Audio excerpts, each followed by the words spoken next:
স্বর্গ দেখবার লোভ মানুষের বহু কাল থেকেই, কিন্তু তার জন্য মরতে কেউ চাইবে না।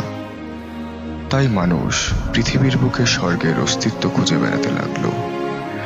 34 থেকে 37 ডিগ্রি উত্তর অক্ষরেখা ও 88 থেকে 92 ডিগ্রি দ্রাঘিমা রেখার ছোট্ট একটি ভূখণ্ড ছিল স্বর্গতুল্য। নাতিশীতোষ্ণ আবহাওয়া, নদীমাতৃকার বয়ে আনা অত্যন্ত উর্বর পলিমাটি, পৃথিবীর 3 ভাগ মিঠা পানির উৎস এবং প্রচণ্ড শিল্পানুরাগ এই অঞ্চলটাকে করেছে স্বর্গতুল্য। পৃথিবীতে স্বর্গের এই ছোট্ট পরিশাখাটির নাম বাংলাদেশ।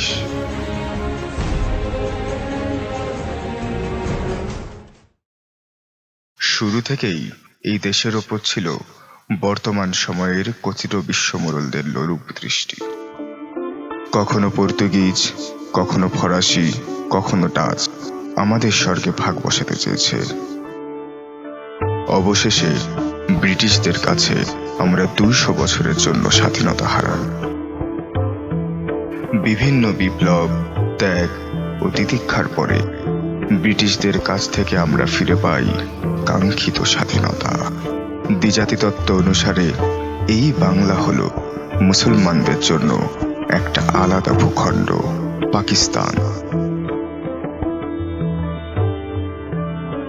পাকিস্তান ছিল সেই অসম্ভব রাষ্ট্র যা দুটি প্রদেশের মাঝখানে কয়েকশো মাইলের তফাৎ।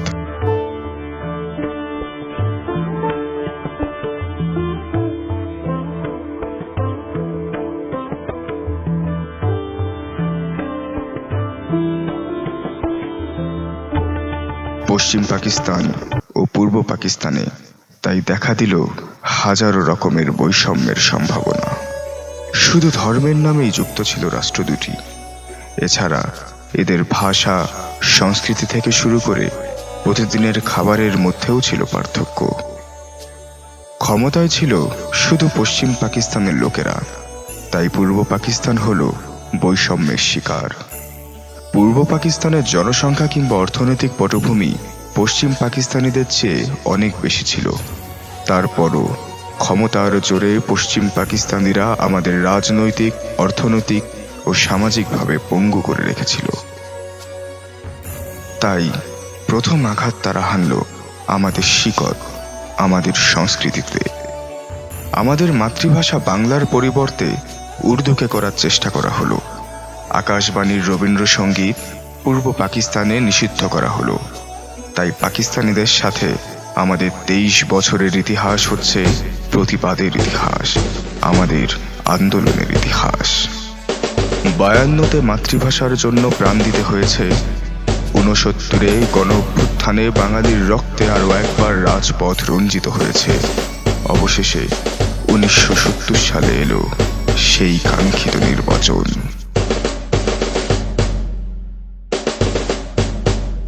পূর্ব পাকিস্তানের সকল মানুষের দৃষ্টি ছিল বঙ্গবন্ধু শেখ মুজিবুর রহমানের উপর।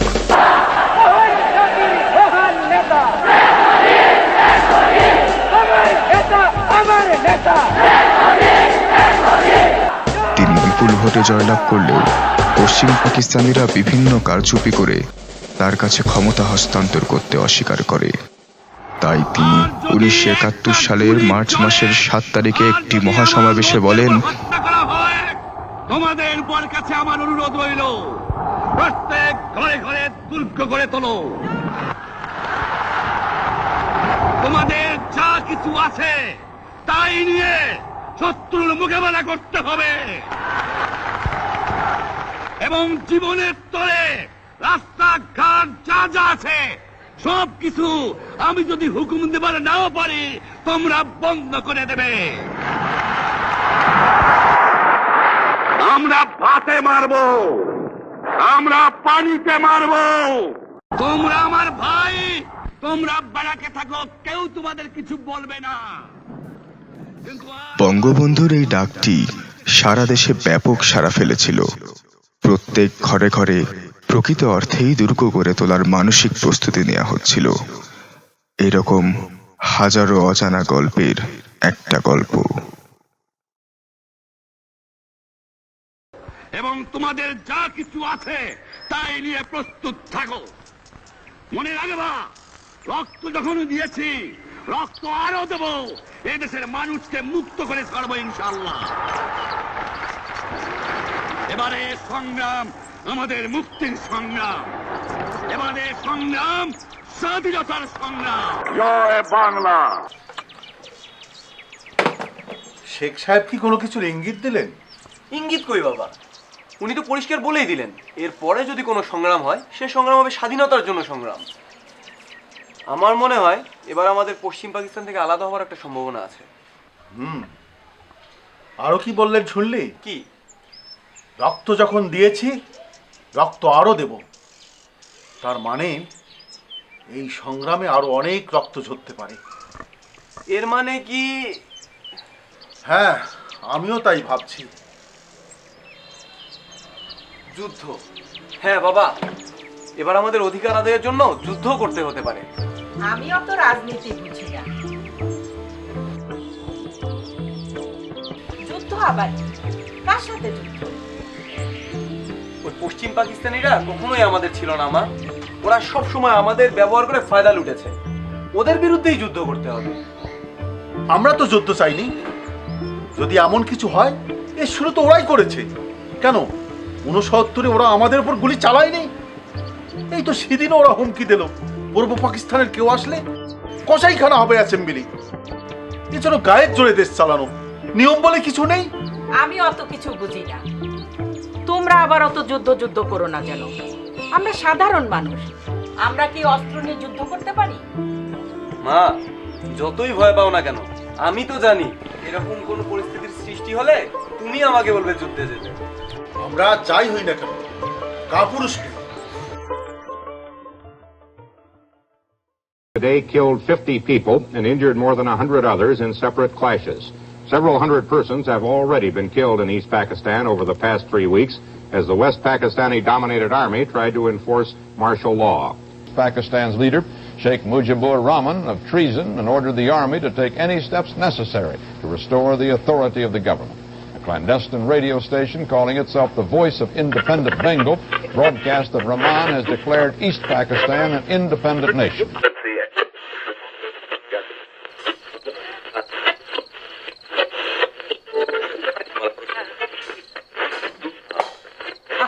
আগে খাও তো, পরে রেডিও শুনো।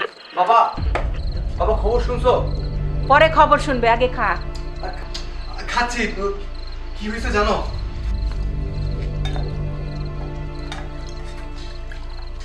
প্লেটটা ওটা। শেখ মুজিবকে গ্রেফতার করছে। সারা ঢাকা শহর জুড়ে আগুন চলছে। সারা শহরে শুধু লাশ আর লাশ। ওরা কিভাবে এমন করে বাবা? ক্ষমতার লোভ মানুষকে পশু বানিয়েছে। গতরাতে রাজারবাগের পুলিশেরা ওদের প্রতিরোধ করেছে। সবাইকে প্রতিরোধ করতে হবে। আমি খেতে পারবো না, আমি যুদ্ধে যাবো বাবা। আমি খোঁজ নিয়েছি, ইন্ডিয়ার সীমান্তে ট্রেনিং দিচ্ছে। আমি খেতে পারবো না। আমি একটু কিছু খেয়ে যা বাবা। ওকে যে কিছু বললে না? আমি তো কখনো ওর কোনো কাজে বাধা দেইনি। আর তাছাড়া আমি তো ওকে চিনি। ও যখন একবার যুদ্ধে যেতে চেয়েছে, ও যাবেই। আর এই মুহূর্তে বাংলার সকল তরুণকে যুদ্ধে ঝাঁপিয়ে পড়তে হবে। আমি বাবা হিসেবে অনুমতি দিচ্ছি। আমার মনে হয় তোমারও অনুমতি দেওয়া উচিত।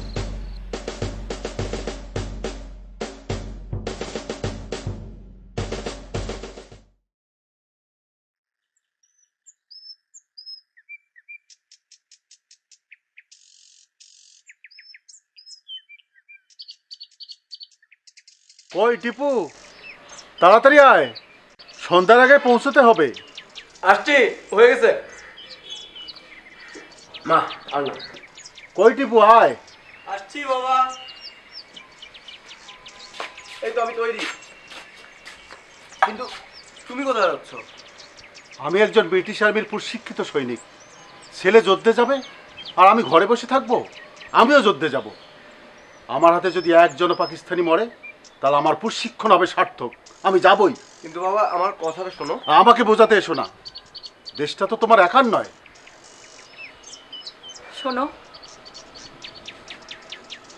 তোমরা যুদ্ধে যেতে চাইছো, আমি তোমাদের বাধা দিয়ে দেশের সাথে বিশ্বাসঘাতকতা করতে পারবো না। আমার জন্য ভেবো না, শুধু একটাই অনুরোধ, বলো মা। ভালো থাকবে আর আর আর দোয়া করি জীবিত ফিরে আসবে। দোয়া করো মা।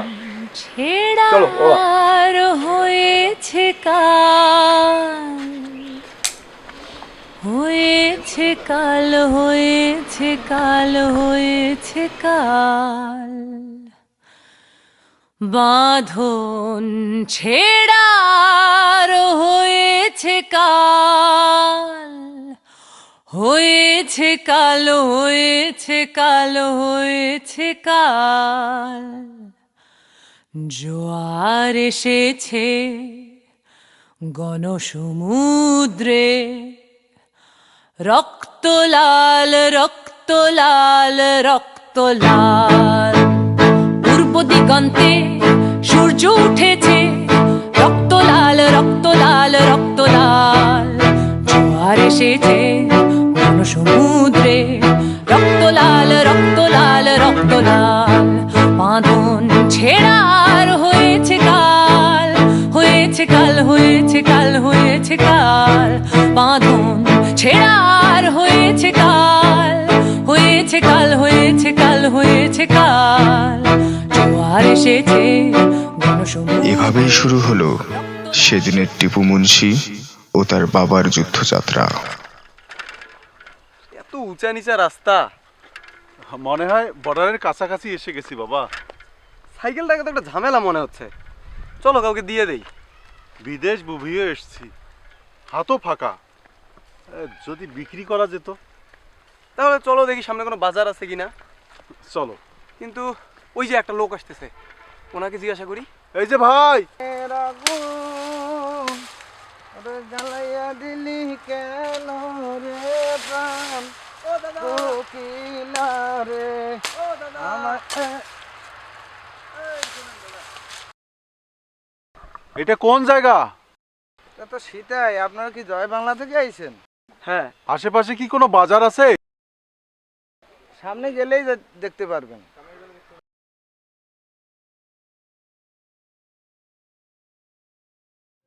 একটি ফুলকে বাঁচাবো বলে যুদ্ধ করি, মোরা একটি ফুলকে বাঁচাবো বলে যুদ্ধ করি, মোরা একটি মুখের হাসির জন্য অস্ত্র ধরি, মোরা একটি মুখের হাসির জন্য অস্ত্র ধরি, মোরা একটি ফুলকে বাঁচাবো বলে যুদ্ধ করি, মোরা একটি ফুলকে বাঁচাবো বলে যুদ্ধ করি।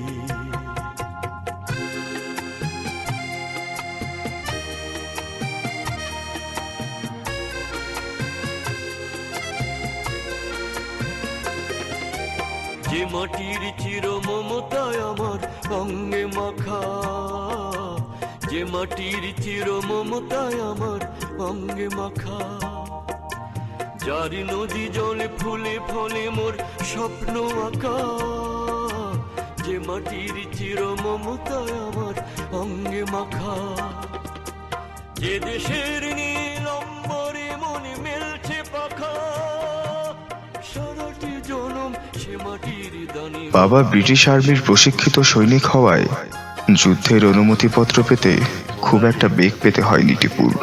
দুজন একই সেক্টরে থাকলেও আলাদা প্লাটুন হওয়ায় টিপু জানতো না তার বাবা কেমন আছে, কোথায় আছে, আদৌ বেঁচে আছে কিনা। বিভিন্ন মাধ্যম থেকে বিভিন্ন উড়ো খবর কানে ভেসে আসতে থাকলো। কোথাও জানা গেল তার বাবা গুরুতর আহত, কোথাও জানা গেল তার বাবা আর নেই।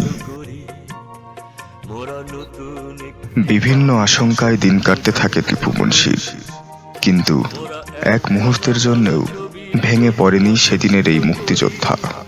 এক মুহূর্তের জন্যও দুশ্চিন্তা থামাতে পারেনি তার কোনো কর্তব্য।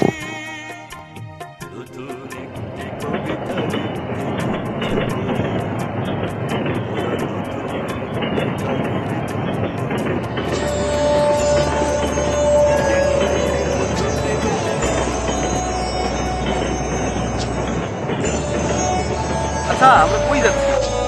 খবর পেলাম আমাদেরই আরেকটি প্লাটুন অ্যাম্বুশ হয়েছে। এদিকেই মিট করবার কথা। ওরা নাকি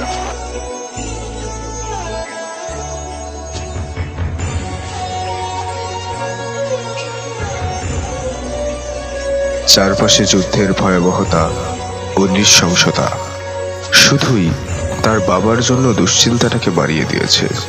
থামাতে পারেনি টিপু মুন্সিকে। অবশেষে একদিন আকস্মাৎ দেখা হয়েই গেল।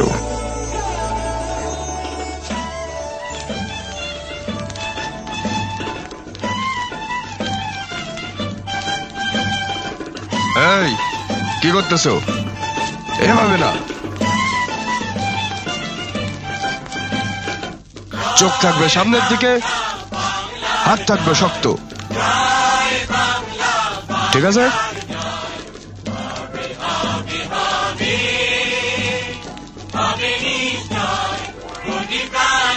কি ব্যাপার কমান্ডার সাহেব, প্ল্যান কি?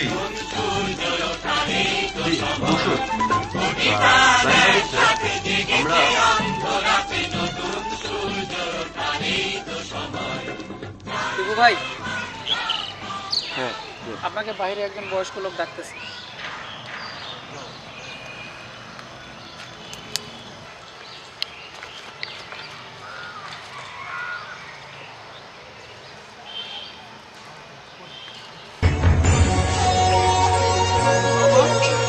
বাবা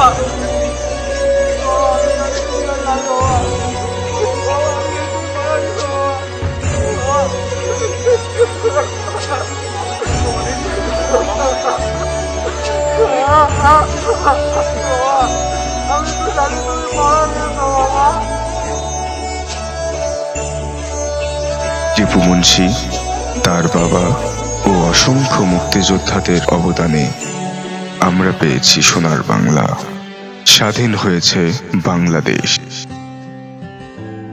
বঙ্গবন্ধুর ডাকে সাড়া দিয়ে যেদিন যুদ্ধে নেমেছিলেন, সেদিন থেকেই হয়তো আজও বঙ্গবন্ধুর স্বপ্ন বুকে লালন করে রেখেছেন তিনি।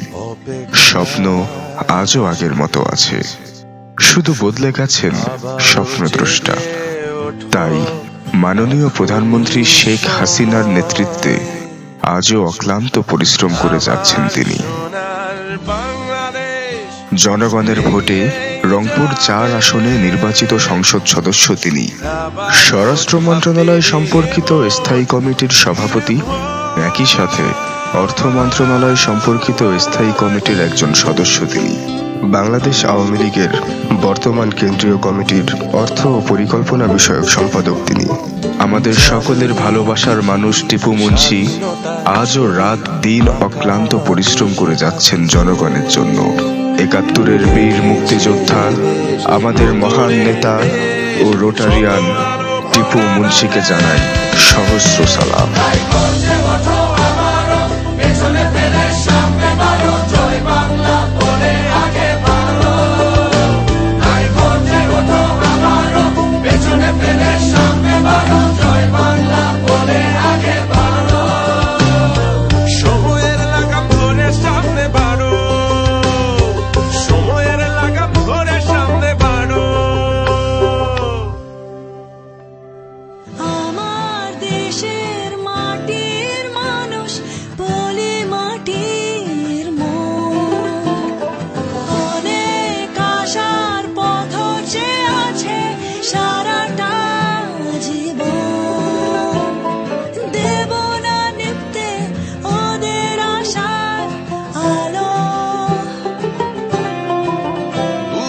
ভেতর তাই আলোর মশাল